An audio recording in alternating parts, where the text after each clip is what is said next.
کھانا تیار ہو چکا تھا۔ کچن کی شدید گرمی میں عامر کا دم گھٹنے لگا، مگر اس نے سوچ لیا تھا کہ اب اتنی آسانی سے یہ قصہ ختم نہیں ہونے دینا۔ اس نے فاطمہ سے کہا، ابھی کسی کو اس بات کی اطلاع مت دینا کہ میں واپس آ گیا ہوں۔ خاموشی سے کھانا لگاؤ، تم دیکھنا کہ میں کرتا کیا ہوں۔ عامر کی معنی خیز آواز پر فاطمہ حیرت سے اس کی جانب دیکھ کر رہ گئی۔ وہ خاموشی سے اپنے کمرے کی جانب بڑھ گیا۔ تھوڑی دیر کے بعد اے سی والے کمرے میں سوئے فاطمہ کے سسرال والے بھوک سے مجبور ہو کر اٹھنے لگ گئے۔ ایک ایک کر کے کمرے سے باہر نکلتے وہ سب فاطمہ کو آوازیں لگا رہے تھے، بھابھی جلدی سے کھانا لگا دیں، بے حد بھوک لگی ہوئی ہے۔ یہ ماریا تھی جسے آج کل دن رات سکن کیئر کا جنون سوار تھا، کیونکہ جلد ہی اس کی شادی ہونے والی تھی۔ ساس بھی کرسی گھسیٹ کر بیٹھتے ہوئے مسلسل جمائیاں روک رہی تھی۔ ان سب کا یہی خیال تھا کہ جلد از جلد کھانا کھا کر پھر سے دوبارہ اے سی والے کمرے میں جا گھسیں۔ نماز کی تو کسی کو پرواہ ہی نہیں تھی۔ فاطمہ خاموشی سے سب کے سامنے کھانا لگانے لگی۔ وہ دل ہی دل میں سوچ رہی تھی کہ ابھی جب سب کو پتہ چلے گا کہ عامر گھر واپس آ گیا ہے تو انہیں کیسا جھٹکا لگے گا۔ سب لوگ کھانا کھانے لگے، تبھی اندر والے کمرے سے عامر نکل کر آیا۔ پلیٹ میں دوسری بار سالن ڈالتے ہوئے ماریا بری طرح سے چونکی۔ امی بھائی آ گیا۔ ماریا کی آواز میں خوشی سے زیادہ صدمہ تھا، جیسے اسے عامر کی آواز سے بڑا دکھ پہنچا تھا۔ سبھی نے یکدم گردنیں موڑ کر پیچھے دیکھا۔ وہ تولیے سے اپنے بالوں کو خشک کرتے ہوئے ڈائننگ ٹیبل کی طرف آ رہا تھا۔ ارے عامر، تم کب آئے؟ ارے میرا بیٹا آ گیا، جلدی سے اماں کے گلے لگ جا۔ ملی جلی آوازیں ڈائننگ روم میں گونجنے لگیں۔ عامر ہلکا سا مسکرایا اور آگے بڑھ کر سب سے ملنے لگا۔ ماں نے جھٹ اس کا ہاتھ چوما اور کہنے لگی، ہائے ہائے میرا بچہ، اتنی جلدی کیسے واپس آ گیا؟ خیریت تو ہے نا؟ سبھی یوں کریت کریت کر پوچھ رہے تھے، گویا کسی کو بھی عامر کا واپس آنا اچھا نہ لگا ہو۔ وہ ایک کرسی گھسیٹ کر بیٹھ گیا اور سب کو اپنی چھٹی کے بارے میں بتانے لگا۔ فاطمہ خاموشی سے ٹیبل کے پاس کھڑی تھی۔ کسی نے اسے بیٹھنے کا نہ کہا۔ تبھی عامر کی نظر اس پر پڑی۔ تم کیوں کھڑی ہو فاطمہ؟ بیٹھو نا، اتنی گرمی میں کھانا پکایا ہے تو کھاؤ بھی تو، ویسے بھی تمہاری طبیعت ٹھیک نہیں ہے۔ سب نے چونک کر عامر کی جانب دیکھا، خاص کر ساس نے۔ فاطمہ خاموشی سے کرسی گھسیٹ کر بیٹھ گئی۔ سب لوگ کھانا کھانے لگے۔ کھانے کے دوران ہمیشہ کی طرح ساس نے کئی بار فاطمہ کو اٹھایا۔ عامر خاموشی سے یہ سب دیکھ رہا تھا۔ اماں اسے سکون سے کھانا کھانے ہی نہ دیتی تھی۔ وہ ایک نوالا لیتی تو اماں کو یاد آ جاتا کہ روٹی ٹھنڈی ہو گئی ہے۔ کبھی کہتی کہ پانی میں مزید برف ڈال کر لاؤ۔ تیسری بار جب اماں نے فاطمہ کو اٹھایا تو عامر سے برداشت نہ ہوا۔ اماں آپ اسے کھانا کھانے دیں، ماریا اور سعدیہ بھی تو یہیں بیٹھی ہیں، اتنے افراد ہیں، ان میں سے کوئی جا کر لے آئے جو آپ کو چاہیے۔ لازمی نہیں ہے کہ ہر کام فاطمہ نہیں کرنا ہے۔ عامر کی دو ٹوک آواز پر سب کو چپ لگ گئی۔ تبھی عامر سے چھوٹا عمر ایک دم کھنکار کر بولا، مجھے آپ سب لوگوں سے کچھ بات کرنی ہے، خاص کر امی آپ سے۔ اب جب بھائی واپس آ ہی گئے ہیں تو میرا خیال ہے کہ میں آپ لوگوں کو بتا دوں، میری یونیورسٹی میں ایک لڑکی پڑھتی ہے جس سے میں شادی کرنا چاہتا ہوں۔ میں چاہتا تھا ہماری پڑھائی مکمل ہو جائے، اس کے بعد ہی آپ کو بتاؤں، مگر لڑکی کے گھر والے اس کی شادی کرنا چاہتے ہیں، اس لیے میں چاہتا ہوں کہ آپ لوگ میرا رشتہ لے کر وہاں جائیں اور میری شادی کی تاریخ پکی کر دیں۔ عمر کی بات پر تو گویا سب کو سانپ ہی سونگھ گیا۔ کچھ دیر تو کسی کو سمجھ ہی نہ آئی۔ پھر ایک دم سے اماں کو پتا چلا کہ بیٹا پسند کی شادی کی بات کر رہا ہے تو انہیں اندازہ ہوا کہ معاملہ کس قدر سنگین ہے۔ انہوں نے واویلا کرنا شروع کر دیا، سینوں کو پیٹنے لگی، لیکن ان کے سامنے عمر تھا ضد کا پکا اور لاڈلا۔ عمر نے سختی سے کہہ دیا کہ وہ شادی کرے گا تو صرف اسی لڑکی سے کرے گا، ورنہ وہ گھر چھوڑ کر چلا جائے گا ہمیشہ کے لیے۔ اماں نے رو رو کر آنکھیں سجا لی، خود کو کمرے میں بند کر لیا، بھوک ہڑتال کر لی، مگر عمر اپنی بات کا پکا تھا۔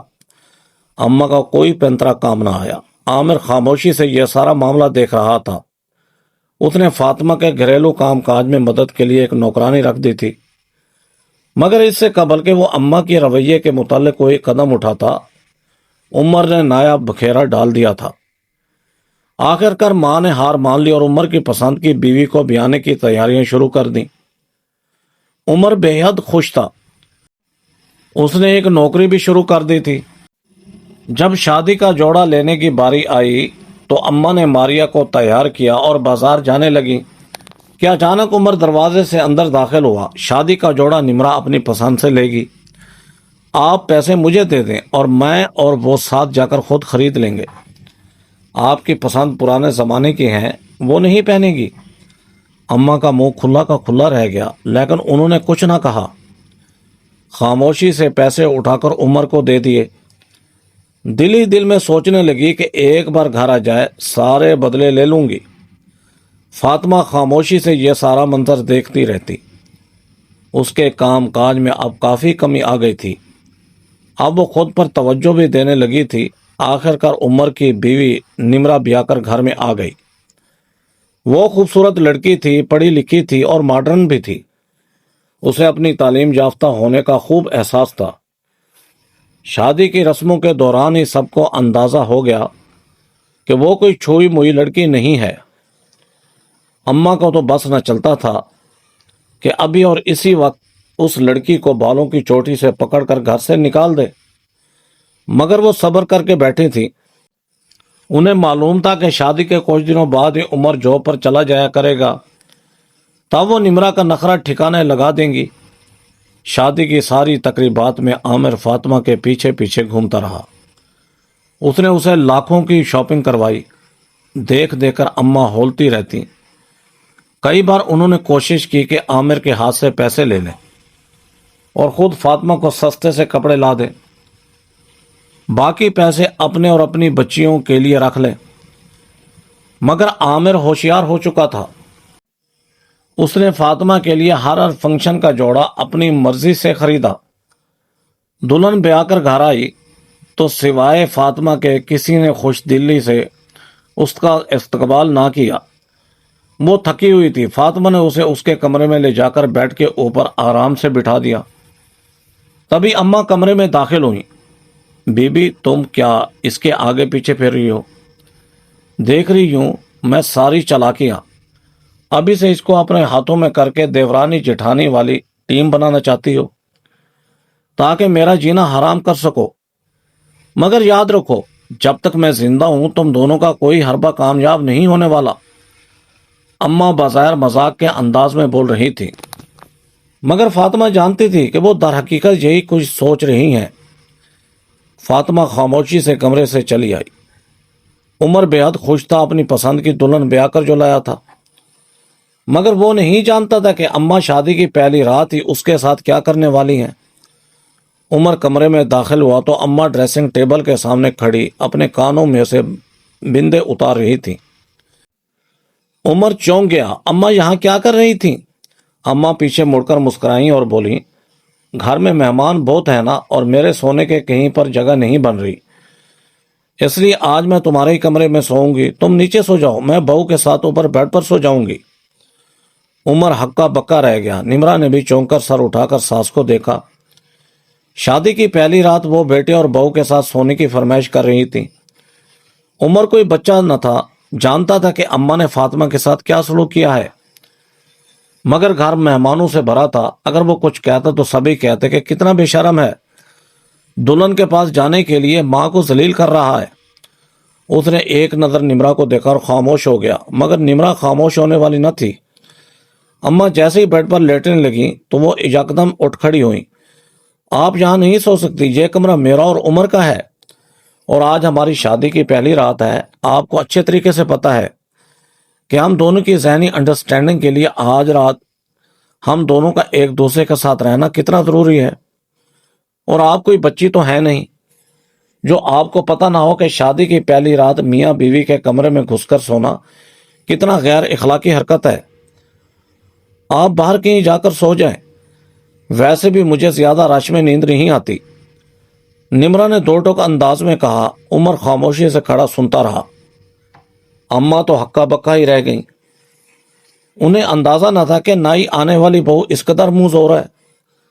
انہیں تو فاطمہ کی عادت تھی، جسے وہ جو کوئی سناتی رہتی وہ خاموشی سے سنتی رہتی تھی۔ انہوں نے مطلب طلب نظروں سے عمر کو دیکھا، مگر وہ خاموش کھڑا تھا۔ اماں کو شدید بے عزتی محسوس ہوئی۔ دل ہی دل میں بولتی وہ عمر کے کمرے سے باہر نکل آئیں۔ انہیں بس شادی کے شروعات کے چند دن گزرنے کا انتظار تھا۔ شادی کے بعد چند دن پر لگا کر گزر گئے۔ عمر نمرا کو لے کر ہنی مون پر چلا گیا۔ اماں اور ان کی بیٹیاں جلتی کرتی رہ گئیں۔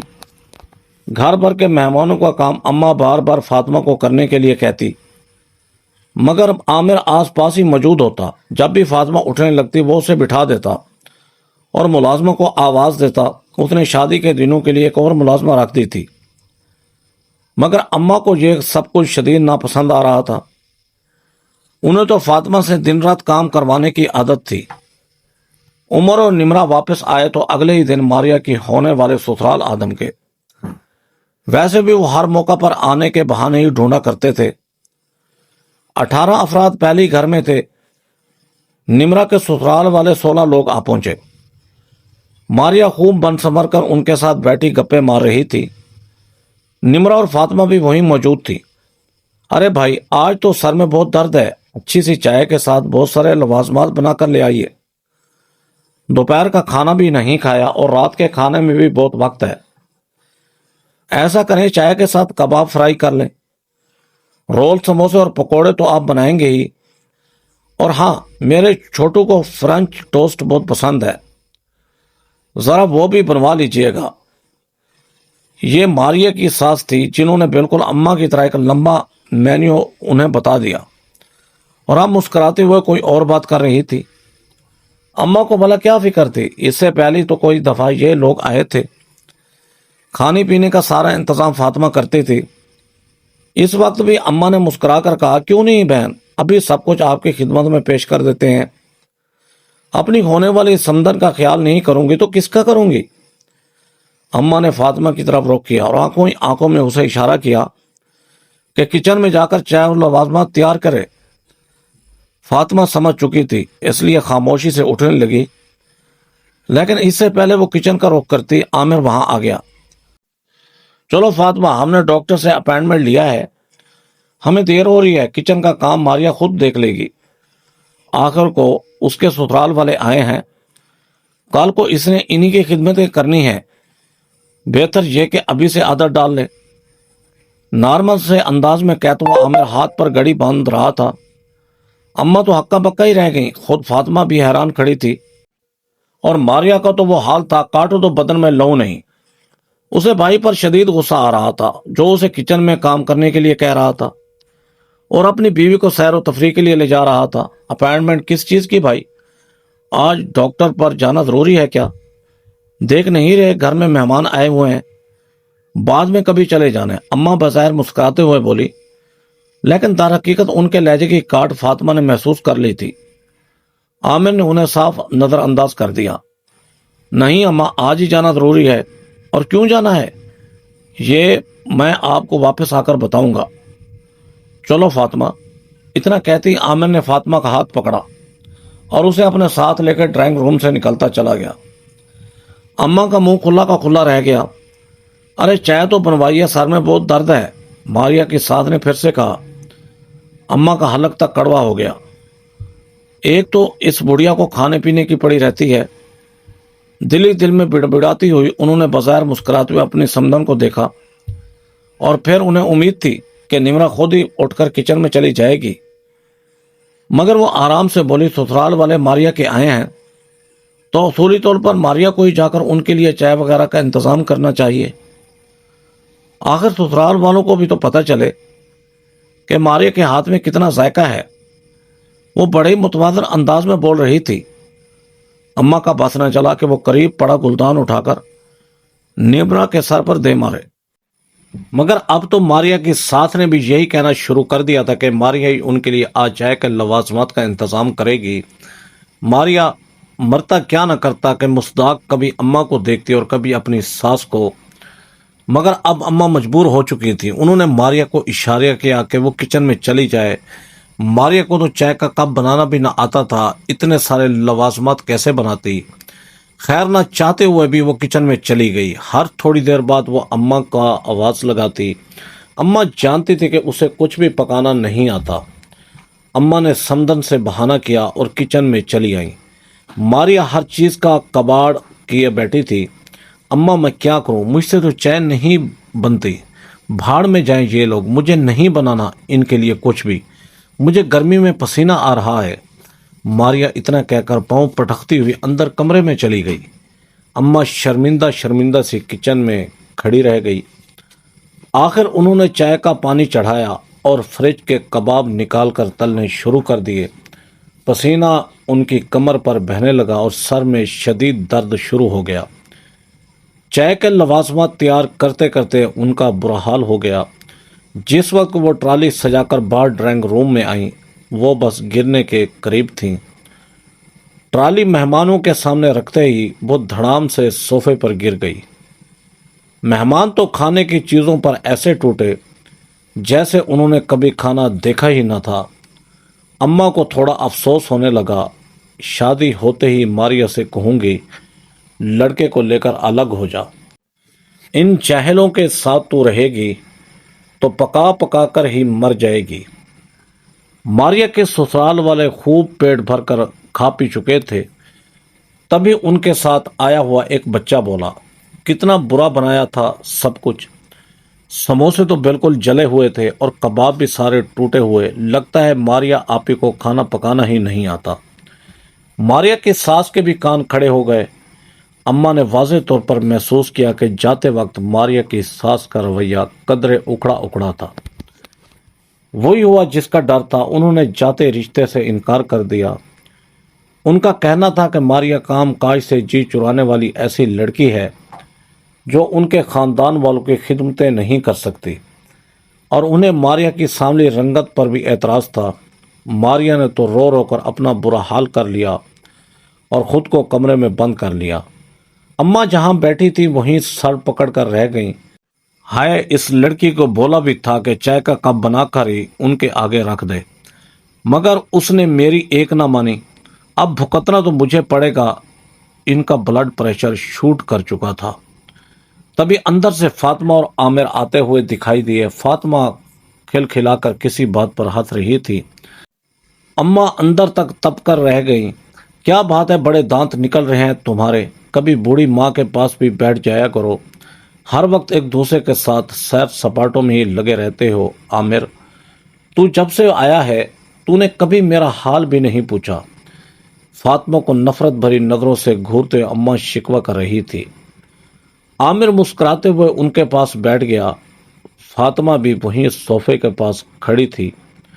اس کے چہرے پر پھیلی ہوئی شرمگین مسکراہٹ اماں کی نظروں سے چھپی نہ رہ سکی۔ عامر کہہ رہا تھا، اماں ہم لوگ آپ کے پاس بس آنے ہی والے تھے۔ دراصل فاطمہ ماں بننے والی ہے، ایک بار پھر سے اللہ تعالیٰ نے ہمیں یہ خوشی دی ہے۔ میں یہی خبر آپ کو سنانے کے لیے آپ کے پاس آ رہا تھا۔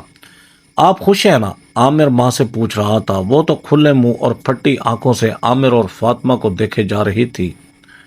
وہ نہیں چاہتی تھی کہ فاطمہ کی اولاد ہو۔ یقیناً اگر اولاد ہو جاتی تو عامر اپنا سارا روپیہ پیسہ اپنے بچوں پر ہی خرچ کرتا، ان کی بیٹی اور ان کے بچوں کو تو پوچھتا ہی نہ۔ ہاں ہاں، میں خوش ہوں۔ اچھا جاؤ فاطمہ، جا کر میرے لیے ایک کپ چائے کا بنا کر لاؤ، انہوں نے بیزاری سے شکل بنا کر کہا۔ عامر کا دل بجھ گیا۔ وہ خاموشی سے وہاں سے اٹھ کر چلا گیا۔ ماں کے رویے نے اس کے دل میں ماں کی جگہ ختم کر ڈالی تھی۔ ابھی وہ اسی بات پر دل جلاتے ہوئے وہیں لانچ میں بیٹھی تھی جب اندر کمرے سے ان کی بڑی بیٹی سعدیہ باہر نکلی۔ وہ ساروں قطار رو رہی تھی اور چیخ چلا رہی تھی۔ اس کا میاں بیرون ملک ہوتا تھا اور وہ اپنے 4 بچوں کے ساتھ ماں کے گھر میں ہی دھرنا دے کر بیٹھی رہتی تھی۔ اس وقت اس کی حالت اتنی بری تھی کہ اماں بری طرح سے چونک اٹھی۔ وہ دھاڑے مار مار کر روتے ہوئے پاس آئی۔ اماں زاہد نے دبئی میں دوسری شادی کر لی اور انہوں نے مجھے طلاق دے دی ہے۔ یہ دیکھیں، انہوں نے مجھے اپنی شادی کی تصویریں بھیجی ہیں اور مجھے بولا ہے کہ جلدی مجھے ڈاک سے طلاق نامہ موصول ہو جائے گا۔ اماں، یہ انہوں نے میرے ساتھ کیا کر دیا؟ میں اپنے بچوں کو لے کر اب کہاں جاؤں گی؟ میرے چھوٹے چھوٹے بچے رل جائیں گے اماں۔ وہ اپنے سر کو پیٹنے لگی۔ اماں تو اپنے دل پہ ہاتھ رکھ کر جہاں بیٹھی تھی وہیں بیٹھی رہ گئی۔ ابھی صبح ہی تو ماریا کے رشتے سے انکار ہوا تھا اور اب سعدیہ کو طلاق ہو گئی تھی۔ ان کا سانس بند ہونے لگا تھا۔ انہیں اپنے سامنے زمین اور آسمان گھومتے ہوئے دکھائی دینے لگے۔ سعدیہ ان کے برابر میں بیٹھی رو رہی تھی، مگر یکدم ہی ان کے کانوں میں اس کی آواز آنی بند ہو گئی اور اگلے ہی لمحے اماں دھڑام سے زمین بوس ہو چکی تھی۔ ان کی آنکھ کھلی تو انہوں نے خود کو کمرے میں پایا۔ ان کی آنکھوں کے سامنے چھت والا پنکھا تھا۔ انہوں نے کروٹ لینی چاہی مگر خود کو ہلا نہ سکی۔ انہیں بہت عجیب لگا۔ انہیں شدید پیاس بھی محسوس ہو رہی تھی، مگر نہ جانے کیوں انہیں اپنے چہرے میں عجیب سا کھینچاؤ محسوس ہو رہا تھا۔ تبھی انہیں اپنے بیڈ کے دائیں جانب سے عامر کی آواز آئی۔ وہ پوچھ رہا تھا، امی اب آپ کی کیسی طبیعت ہے؟ آپ کیسا محسوس کر رہی ہیں؟ انہیں عامر کا بجھا بجھا لہجہ محسوس ہو رہا تھا۔ انہیں یکدم یاد آ گیا کہ وہ کس وجہ سے بے ہوش ہو کر گری تھی۔ انہوں نے اپنا دایاں ہاتھ اٹھا کر عامر کا ہاتھ پکڑنا چاہا مگر وہ ششدر رہ گئیں۔ وہ اپنا دایاں حصہ ہلانے سے قاصر تھیں۔ ہاتھ تو کیا، اس کی انگلی بھی نہیں ہلا پا رہی تھی۔ یوں لگ رہا تھا کہ ان کا دایاں حصہ کسی بہت وزنی پہاڑ کے نیچے آ گیا ہے۔ دھڑکتے ہوئے دل کے ساتھ اماں نے اپنے پیر کو ہلانا چاہا مگر وہ بھی نہیں ہل رہا تھا۔ تب اماں نے اپنا بایاں ہاتھ اٹھا کر اپنے چہرے پر پھیرا۔ ان کا چہرہ دائیں جانب سے ایک جانب کو کھنچا ہوا تھا۔ ان کے اوپر یہ انکشاف ہوا کہ انہیں آدھے حصے کا فالج ہو چکا تھا۔ اس خیال نے گویا ان کے اوپر لاوا انڈیل دیا ہو۔ وہ بے ساختہ گھبرا اٹھی۔ انہوں نے عامر کو آواز دینی چاہی مگر ٹوٹے ہوئے لفظوں کے سوا ان کے منہ سے کچھ نہ نکلا۔ انہوں نے بڑی مشکل سے نظر گھما کر دیکھا۔ کمرے میں ہر کوئی موجود تھا۔ ان کی دونوں بہویں، بیٹے اور بیٹیاں بھی، وہ سب کے سب غمگین نظر آ رہے تھے۔ اماں کی آنکھوں سے آنسو بہنے لگے۔ انہوں نے سختی سے اپنی آنکھیں بند کر لیں۔ ان پر فالج کا شدید حملہ ہوا تھا۔ دن اسی طرح گزرنے لگے۔ وہ اٹھ کر واش روم تک جانے کے قابل بھی نہ رہی تھی۔ اب ان کا اصل امتحان شروع ہو چکا تھا۔ بیٹیاں جن کی ہر وقت وہ سائڈ لیا کرتی تھی اور جنہیں انہوں نے سر پر چڑھا رکھا تھا، وہ ماں کے نزدیک تک نہ آتی۔ ماں کے کپڑے گندے ہوتے یا ان کا لباس تبدیل کرنے والا ہوتا تو ناک بھاویں چڑھاتی ہوئی کمرے میں چلی جاتی اور بھابھیوں کو آواز دینے لگتی۔ نمرا تو اپنی تعلیم کے سلسلے میں دوبارہ سے یونیورسٹی جانے لگی تھی۔ جب وہ گھر ہوتی تو ساس کی دیکھ بھال کر لیتی تھی، مگر دن میں کئی بار ان کو لباس تبدیل کروانے کی ضرورت پڑتی۔ کھانے کے چمچے ان کے منہ میں ڈالنے پڑتے، کھانا بھی وہ جو بالکل پتلی حالت میں ہوتا۔ یہ سب کچھ سوائے فاطمہ کے اور کوئی نہ کرتا۔ یہاں تک کہ ان کے سگے بیٹے بھی اتنا بوجھ اٹھانے کے لائق نہ تھے۔ فاطمہ کی حالت خود بھی اگرچہ خراب تھی، اس کے باوجود وہ بغیر ناک منہ چڑھائے دن میں کئی بار اماں کے گندے کپڑے تبدیل کرتی۔ انہیں موشن لگ جاتے تب بھی فاطمہ کبھی منہ نہ بناتی۔ ان کے لیے پرہیزی کھانا خود تیار کرتی اور انہیں کھلاتی۔ جب فاطمہ چمچ میں کھیر یا یخنی ان کے منہ میں ڈالنے کی کوشش کر رہی ہوتی تو اماں کو یاد آتا کہ کیسے وہ دن بھر فاطمہ سے کام کروانے کے بعد اسے ایک وقت کا کھانا بھی نہ دیتی تھی۔ کس طرح سے انہوں نے دن رات بھاری کام کروا کر اس کا بچہ ضائع کروایا تھا۔ ان کی آنکھوں سے آنسو بہنے لگتے تو فاطمہ نرمی سے ٹیشو سے ان کے آنکھیں صاف کرتی۔ شدید تکلیف کے عالم میں وہ دن رات آوازیں دیتی، ماریا، سعدیہ، کوئی تو میرے پاس آ جاؤ، 2 گھڑی آ کر یہاں بیٹھ جاؤ، مجھے یوں لگ رہا ہے کہ میں بس مرنے والی ہوں، مجھے موت سے خوف آ رہا ہے۔ مگر ماریا اور سعدیہ پلٹ کر جواب ہی نہ دیتی۔ فاطمہ اماں کی حالت دیکھتی تو اسے افسوس ہوتا، حالانکہ اسے یاد تھا کہ انہوں نے اس کے ساتھ کتنے برے سلوک کیے تھے۔ لیکن اس کے باوجود اس نے کبھی ساس کو اس حالت میں دیکھنے کی دعا نہ کی تھی۔